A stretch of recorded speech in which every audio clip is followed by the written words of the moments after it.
Assalamualaikum warahmatullahi wabarakatuh. Hai semua, di video kali ini kita akan ceritakan kisah nyata dari saya sendiri. Cerita ini menyangkut tentang pertemananku dengan seseorang. Oke, jangan lupa di subscribe, like, dan di share. Namaku Herman. Aku memiliki teman yang sangat banyak. Kisah ini berawal dari umurku 18 tahun. Saat itu, aku ingin berteman kembali dengan teman-temanku. Mereka teman masa kecilku. Mereka ialah Diva, Alek, Ego, Umar, dan Toy. Pada saat itu, aku selalu ingin berteman dan bermain dengan mereka. Tapi di setiap waktu, aku akan berjumpa dengan mereka satu persatu. Hati dan jantungku mulai merasa tidak nyaman. Hatiku merasa ada sebuah kemarahan dan rasa benci dari mereka. Dan jantungku berdebar-debar, rasa ingin hancur. Tapi aku tidaklah takut atau menyerah karena itu. Tapi karena itu, aku menjadi lebih kuat dan yakin bahwa Tuhan pasti akan bantuku. Aku selalu berdoa pada Allah bahwa pertemanan itu pasti akan segera terjadi. Singkat cerita, aku mulai mengganti nama FB-ku. Dan aku mulai mencari nama teman-temanku. Tapi ada satu temanku. Info dari temanku itu, dia tidak memiliki HP. Dan hanya 4 temanku yang bisa aku kirim pertemanan dari Facebook. Singkat cerita, aku telah berteman dengan mereka. Tapi rasa segan, malu masih menyelimutiku. Rasa ingin saling sapa, rasa ingin bermain mula-mula muncul. Dan aku telah memberanikan diriku untuk menchatting mereka.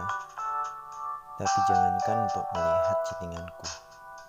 Permintaan pertemananku dari FB-ku ini, itu saja mereka tidak mau. Tapi di saat itu, aku mulai mengecek teman-teman mereka yang ada dalam Facebook mereka. Dan ternyata ada satu teman mereka. Dia bernama Ferdinand.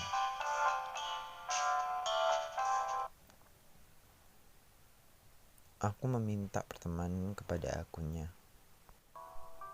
Dan ternyata tak lama dia menerima. Dan dia juga melihat postingan FB-ku.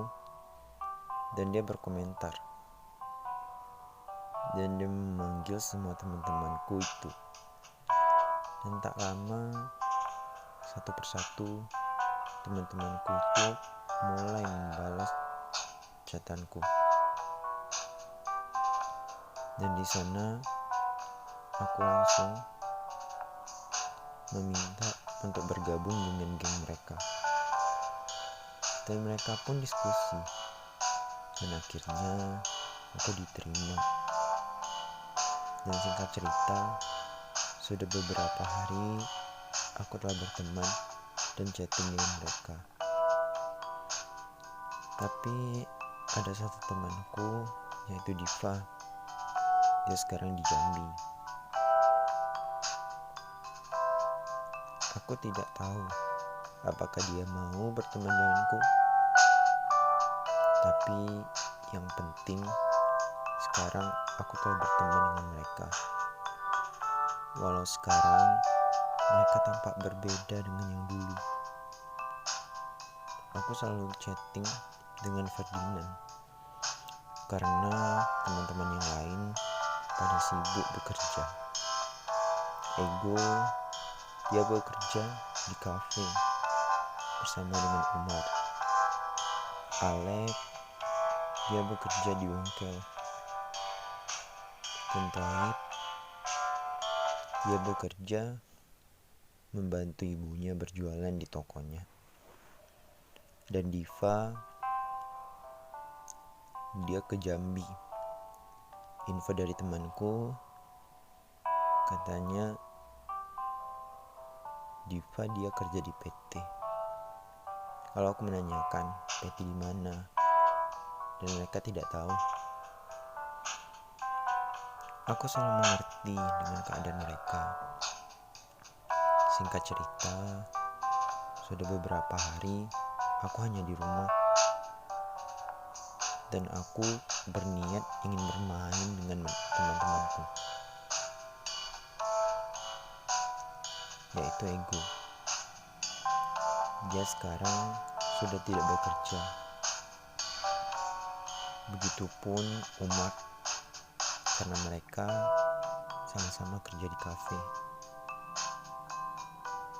Aku pun tidak tahu kenapa mereka tidak bekerja, entah dipecat ataupun yang lain.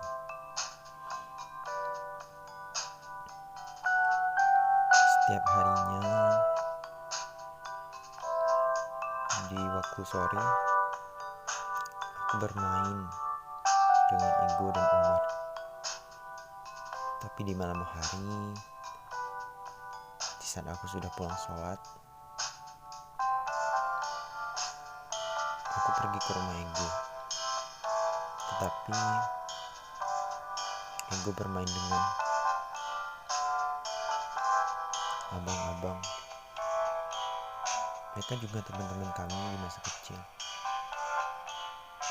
Dia bernama Ipan dan Rahmat. Mereka lebih tua dariku 2 tahun. Aku mulai menjadi sendirian. Dan setiap harinya seperti itu. Dan karena sudah lama, dan datanglah saatnya Ego pun mendadak sakit. Aku tahu bahwa Ego sakit saat aku mencet FB-nya dari Messenger.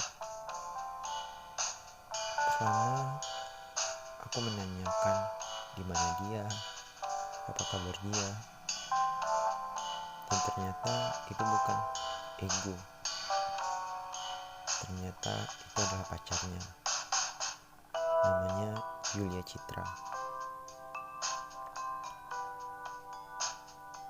Dan dia bilang bahwa Ego sedang sakit sekarang. Dan karena aku tahu itu, aku bergegas untuk pergi membeli sate. Aku pun bergegas untuk pergi membeli buah-buahan. Dan aku lalu mengantarkan ke rumah Ego. Dan setelah aku mengantarkan ke rumah Ego,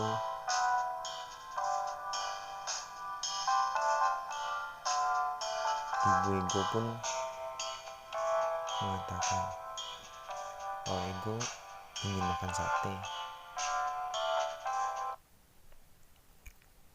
Secepatnya aku pun pergi pulang mengambil uang untuk membeli sate untuk Ego. Setelah aku membeli sate, aku pun langsung mengantarkan ke rumah Ego. Dan terus menemaninya di saat malam hari setelah aku pulang sholat.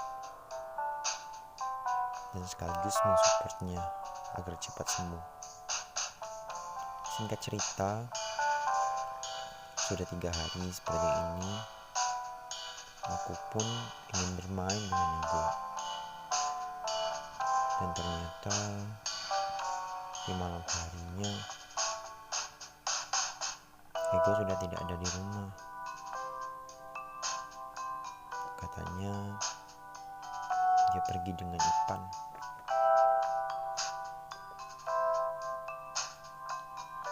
Aku pun langsung saja pulang karena tidak ada teman di sana. Singkat cerita, setiap hari aku selalu menanyakan ada Kak Ego di rumah. Aku bertanya pada adiknya. Dia bernama Rizal. Zal, ada Ego di rumah? Rizal yang sedang duduk di depan pintu menjawab pertanyaanku. Gak ada bang, emang ada apa? Aku pun langsung menjawab. Enggak, cuma nanya aja. Karena sebenarnya aku khawatir apakah Ego masih kesakit. Singkat cerita, di saat aku pulang dari sawah, karena sawah adalah tempat aku merenungkan semua masalah. Singkat cerita, di saat pulang, aku bertemu dengan Ego. Kupikir dia akan menyapa dan bermain denganku. Tapi dia menatapku seperti menatap lawan, bukanlah kawan. Tapi aku pun mulai berpikir yang lain tentang Ego. Singkat cerita, aku pun mulai membenci Ego. Dan semua teman-teman yang lain pun sama. Aku chatting mereka semua. Mereka tidak mau membuka chattinganku. Mereka hanya diam saja. Di situ aku mulai mencari teman yang lain, sahabat yang lain, dan mereka satu persatu telah muncul dalam kehidupanku. Aku berteman dengan mereka melalui FB, dan karenanya aku memiliki teman di Australia, namanya Alexander. Dan karena aku berteman dengan dia, banyak sekali orang-orang Australia yang minta pertemanan dari FB ku.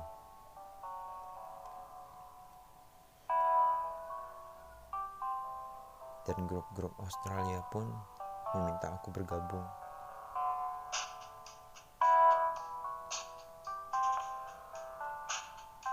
Dan satu temanku dari Jawa, namanya Rismawati.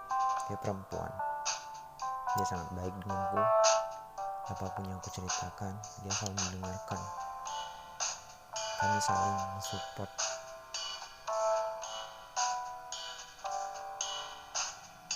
Satu temanku lagi namanya Stephen. Dia berasal dari Eropa.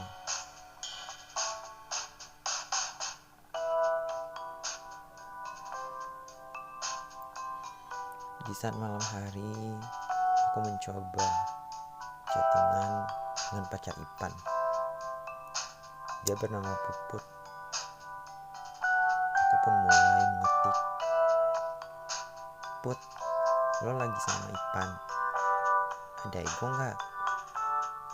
Dan tiba-tiba Puput membalas, ada apa man? Ini gue Ipan. Dan aku terkejut kalau itu adalah Ipan dan bukan Puput. Dan aku langsung nanyain tentang Ego. Ego mana bang? Dia sama sombong banget. Dan Ipan pun membalas, itu gue yang nyuruh. Maksudnya dia nyuruh ego untuk menjauh dari aku.